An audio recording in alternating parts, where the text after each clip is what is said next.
Brought to you by V Guard. पंतप्रधान नरेंद्र मोदी यांनी TV9 मराठीला एक मुलाखत दिली। यामध्ये अनेक महाराष्ट्रातील नेत्यांविषयी खुलासे केले। यामध्ये उद्धव ठाकरे असतील, शरद पवार असतील यांच्याविषयी काही खुलासे केले। याबाबत आपल्यासोबत बोलण्यासाठी राज्य उत्पादन शुल्क मंत्री शंभूराज देसाई आहेत।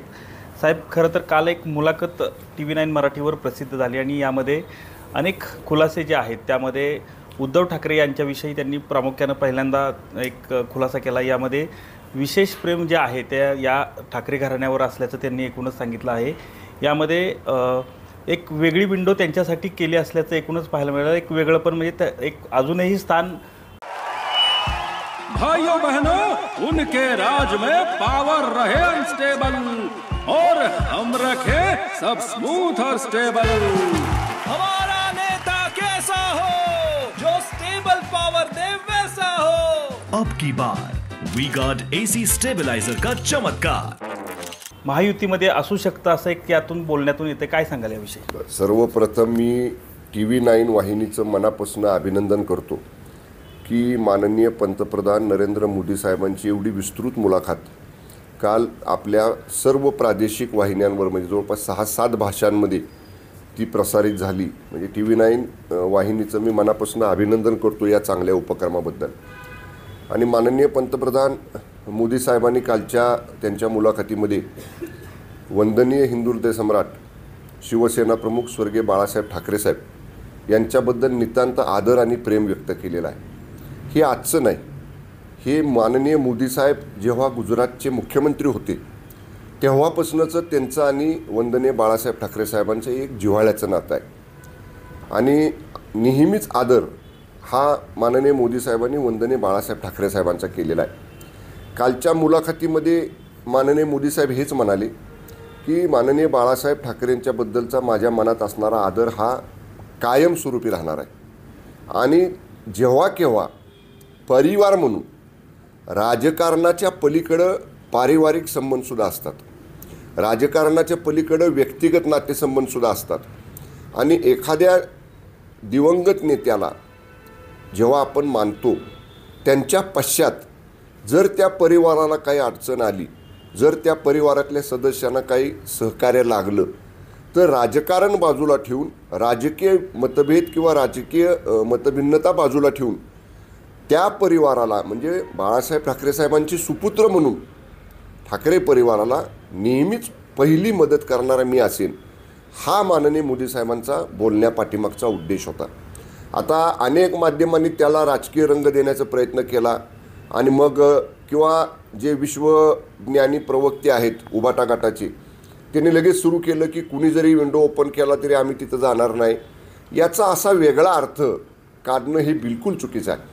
कारण माननीय मोदी साहेब बोलत असताना ते आदरयुक्त भावनेनं आणि बाळासाहेब ठाकरे साहेबांच्याबद्दल त्यांच्या मनात असणारं प्रेम, निष्ठा किंवा त्यांच्याबद्दल असणारा आदर याला अनुसरूनच त्या परिवाराबद्दलच्या भावना ह्या माननीय मोदी साहेबांनी व्यक्त केलेल्या आहेत। त्यामुळे त्याच्याकडं राजकीय वक्तव्य म्हणून बघू नये असं मला तरी वाटतं। एक दुसरं एक त्यांनी त्यामध्ये सांगितलं आहे की स्वर्गीय बाळासाहेब ठाकरे यांना जरी भाजपच्या संख्याबळ जरी जास्त असलं तरी एक प्रकारे आमचे आपुलकीचे संबंध असल्यामुळं यापुढील काळात मुख्यमंत्री जो आपण शिवसेनेला दिला तो ही एक प्रकारे श्रद्धांजली म्हणावी। अगदी बरोबर आहे। हे बघा, मी अनेक भाषणातून सुद्धा सांगितलं, ज्यावेळी माननीय एकनाथजी शिंदे साहेबांच्या नेतृत्वाखाली आम्ही 50 आमदारांनी एक भूमिका घेतली आणि ज्यावेळी जी महायुती आमची गेली 25-30 वर्ष होती, जी मध्यंतरीच्या 2-2.5 वर्षाच्या काळात सत्तेसाठी खंडित झाली होती, ती महायुती पुनर्स्थापित करण्यासाठी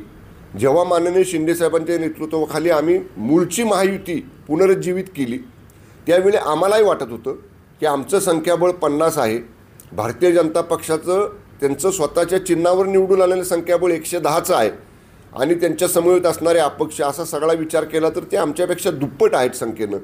पण माननीय मोदी साहेब जे काल म्हणाले केवळ वंदनीय बाळासाहेब ठाकरे साहेबांच्या विचाराची शिवसेना कोण आहे तर ज्या 50 आमदारांनी मूळ हिंदुत्वाचे विचार हे पुनर्स्थापित केले आणि जे मूळ हिंदुत्वाचे विचार 2.5 वर्ष बाजूला ठेवले होते त्यापासून आम्ही मूळ हिंदुत्वाच्या विचारावरती आलो, ती खरी शिवसेना। जे वंदनीय बाळासाहेब ठाकरे साहेब म्हणायचे की माझी काँग्रेस कधी मी पक्षाची होऊ देणार नाही, काँग्रेसला कधी जवळ घेणार नाही, काँग्रेसच्या कधी जवळ जाणार नाही, ते विचार आम्ही जोपासले. आणि म्हणून वंदनीय बाळासाहेब ठाकरेंच्या प्रती असणारी श्रद्धा, असणारा आदर, त्यापोटीच बाळासाहेब ठाकरे साहेबांच्या विचाराच्या नेत्याला मुख्यमंत्री करणं आणि ते मुख्यमंत्रीपद भारतीय जनता पक्षाने माननीय शिंदे साहेबांना दिलं. माननीय मोदी साहेब जे म्हणाले ते खरंच माननीय एकनाथजी शिंदे साहेबांना मुख्यमंत्रीपद देऊन एक प्रकारे मोदी साहेबांनी वंदनीय बाळासाहेब ठाकरेंना खरंच श्रद्धांजली अर्पण केलेली आहे.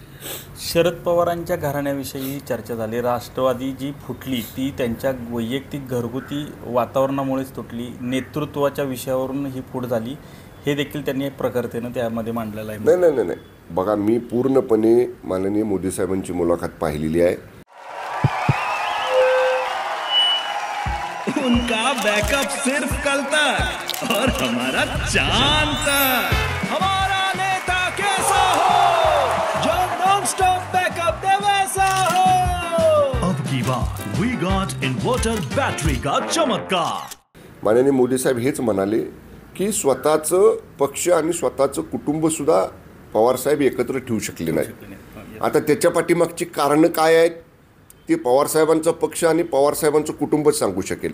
पण आता जर आपण पाहिलं माननीय दादांची वक्तव्य, अजितदादांची वक्तव्य, तर माननीय दादा नेहमी सांगतात की आजपर्यंत जेव्हा जेव्हा काही प्रसंग आले तेव्हा तेव्हा पवारसाहेबांनी जो आदेश दिला तो आम्ही शेवटपर्यंत मानला.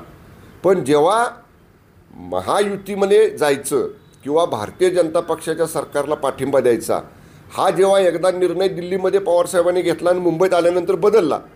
माननीय दादांचा स्वभाव आपल्याला माहिती आहे. दादा विचाराचे ठाम आहेत, शब्दाचे पक्के आहेत. मग दादा म्हटले एकदा दिल्लीच्या नेत्यांसमोर शब्द द्यायचा आणि मुंबईमध्ये आल्यानंतर तो बदलायचा. हे माननीय दादा म्हटले माझ्या तत्वात बसत नाही, माझ्या कामाच्या पद्धतीत बसत नाही आणि म्हणून आम्ही ही भूमिका घेतली.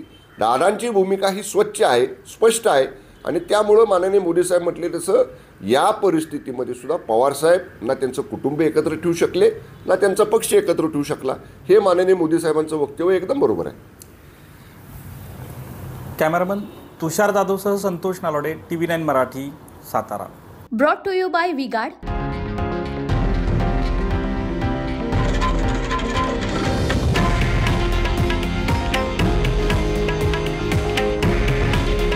हे आहे देशातील नंबर 1 न्यूज नेटवर्क आणि आपण पाहत आहात TV9 मराठी. काळजी तुमची, हित महाराष्ट्राचं.